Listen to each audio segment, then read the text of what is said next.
Hello there, this is Yana Smakula for W+9, and thank you for joining me today.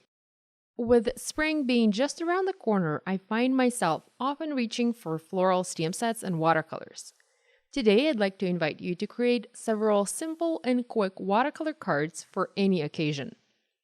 I will be using W+9 Beautiful Bouquet Ranunculus stamp set as my floral image.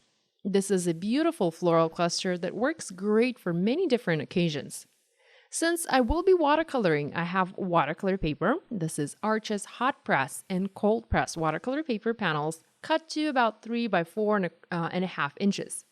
The hot press watercolor paper is very smooth and is absolutely perfect for stamping that you plan to watercolor.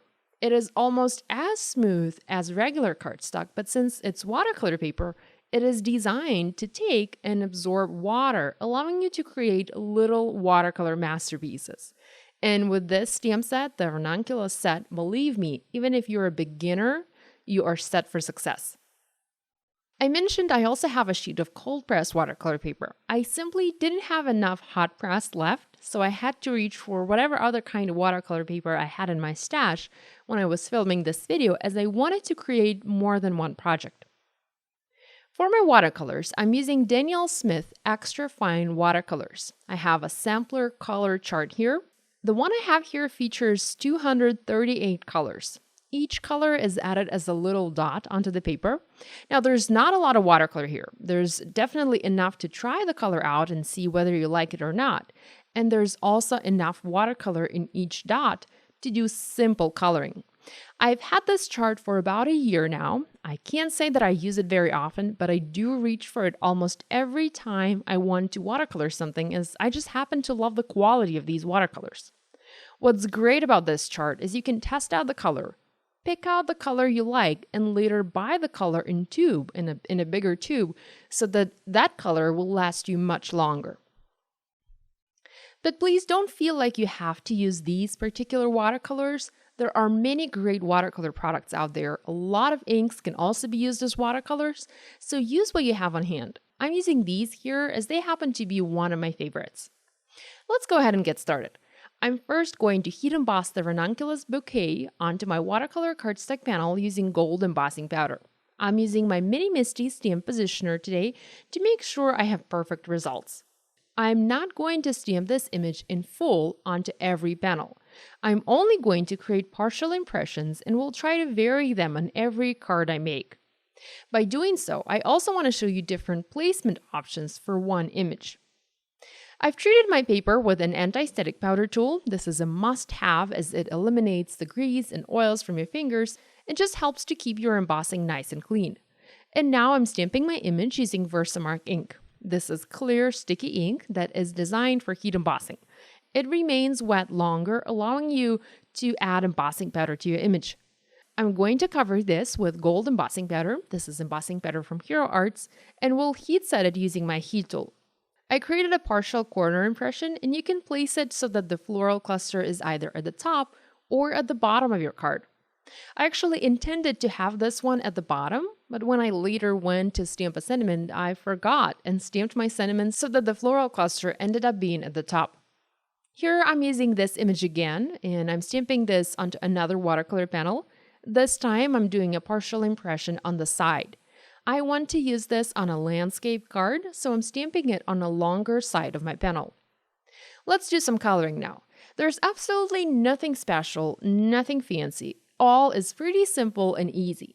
If you've never done watercoloring before, the best advice I can give you is don't be afraid to try, and also do not try to make it perfect. To me, watercolor is all about having little imperfections, all about having a few missed spots or colors bleeding one into another. It's a way of relaxing and enjoying the process, so do not stress. Just color and enjoy. I'm only going to use 4 colors today: green, teal, pink, and purple. And if you want to know the exact names of the colors I used, I will have them listed on the blog. I'm honestly having a hard time pronouncing some of them, so I'm not even going to try. The way I like to color is with a water brush.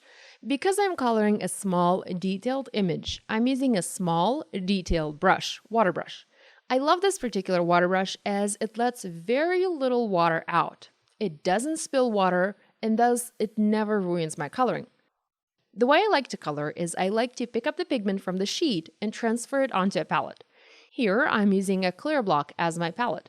Notice I don't go directly to my image right after I pick up the color. I first bring it over to another surface where I can dilute it with water and make it less saturated, less vibrant. So you don't need to use 3 shades of green, 3 different colors of green to watercolor one leaf. I know this might sound like silly advice, but for the longest time, I didn't understand that, and I would always look for a pale color to add as my base color, and would then use a more vibrant saturated color to add shadows. You can certainly do that, but you can also dilute a vibrant ink color into a soft one and use it as a base color for your image. Next, I once again go to my watercolor, pick up some pigment with a water brush, again diluted with water, but this time with less water, and then bring it to my image to add shadows. If you look closely, you'll notice that the watercolor dot that I'm picking up color from is almost out of pigment. There's very little left. But since I'm coloring such a small image, there's still enough to do my coloring. Moving on to coloring the little berries. Here I'm using purple, and again I'm picking it up with my water brush, diluting with water on a clear block, coloring a base layer, and then adding highlights with a more saturated color. To color ranunculus themselves, I'm using pink. Again, I've picked up the color with my water brush, diluted it to make it much less vibrant, and painted a base layer. Next, I'm coming in with the same color, but it has been diluted with a little less water, and adding darker color to the sections that appear darker. I'm also going to add a little bit of color to the background around my flowers. Adding color to the background always helps images pop, and it helps to draw the eye to the focal point. Now, you don't have to use teal for this. You can go with any other color. I think peach would look beautiful, or very light gray would also work here. Once my coloring is done, I'm going to add a sentiment. Like I mentioned, these kinds of cards work for many different occasions. This can be a birthday card, a thank you card, a Mother's Day card, I miss you card, and so on. I use different sentiments from various W+9 stamp sets, and I have them listed on the blog if you'd like to know specific names. To use my watercolor piece on a card, I'm going to foam mount it onto a 4-bar white cards by Simmons & Stamp. I feel like this is a great size for this particular floral image. Now, before I do that, I also want to add some stamping to the card base itself. I want it to appear as if the floral design is being continued from the watercolor panel onto the card base. So I've placed my 4-bar card base inside my MISTI. I added watercolor panel on top, I have it centered, and I placed the stamp set over it to make sure I have it perfectly aligned. I'm going to close the door of my MISTI, pick up the image, the stamp, remove my watercolor panel, and stamp the image using a very light gray ink onto the card base. This is Fairy Dust ink from W+9. It's not going to show up on photographs, but it is visible in real life, and I feel like it adds a really nice touch to this project. Next, I'm going to foam mount my panels onto the card base. I'm using purple fun foam as I'm all out of white at the moment. I've cut this fun foam smaller than my watercolor panel, so it's not going to be visible from the side unless looked at directly from the side. And even if the recipient will look at it and will see it, it actually matches in color to the purple berries I have watercolored, so it adds a nice little touch to the overall card design. I'm also going to adhere several gold beads from Pretty Pink Posh. I thought about adding sequins or little drops or something like that, but they all seemed a little too big for a card of this size, so I ended up going with beads instead. You can skip adding those, and I think these cards look beautiful as is without any additional embellishments. I mentioned I created 3 cards today. I did some stamping on the front of my card bases, on the back, and also stamped additional messages on the inside. So this finishes my cards for today.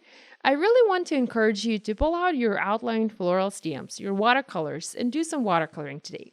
Have fun, play a little bit, and relax. Thank you so much for joining me today. Be sure to check out W+9 for more creative inspiration. I'll see you next time. Bye!